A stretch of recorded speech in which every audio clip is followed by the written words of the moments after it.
C'était très bien ton sujet. Paris doit être une ville inclusive pour toutes et tous, y compris les publics vulnérables, les femmes, les personnes LGBTQI+,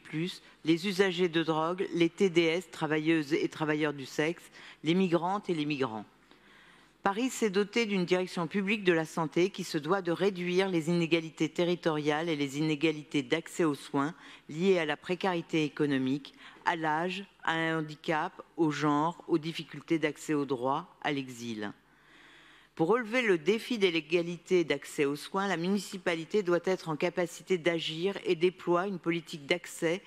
à une offre en santé de premier recours en régie, ayant vocation à assurer un accès inconditionnel, c'est important, inconditionnel, à la santé et à redonner confiance à toutes celles et tous ceux qui ont subi des discriminations.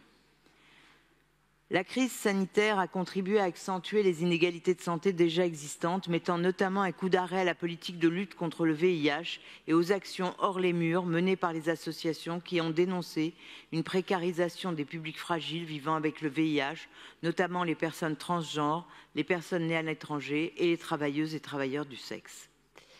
Face au désengagement de l'État, avec la menace de suppression de l'AME, aide médicale d'État, Paris bâtit un maillage de centres de santé et nous appelons de nos vœux l'augmentation du nombre des brigades renforcées pour aller vers les personnes à la rue et les raccrocher au système de santé.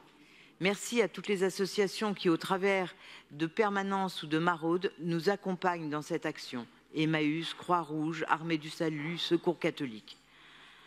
Alors que nous allons, d'ici 2 ans, célébrer les 50 ans de la loi autorisant l'interruption volontaire de grossesse, force est de constater que l'accès à l'IVG est un parcours du combattant, ou de la combattante plutôt. Paris met tout en œuvre dans ses centres de santé pour faciliter l'accès à l'interruption volontaire de grossesse médicamenteuse ou instrumentale, selon le choix de l'intéressé.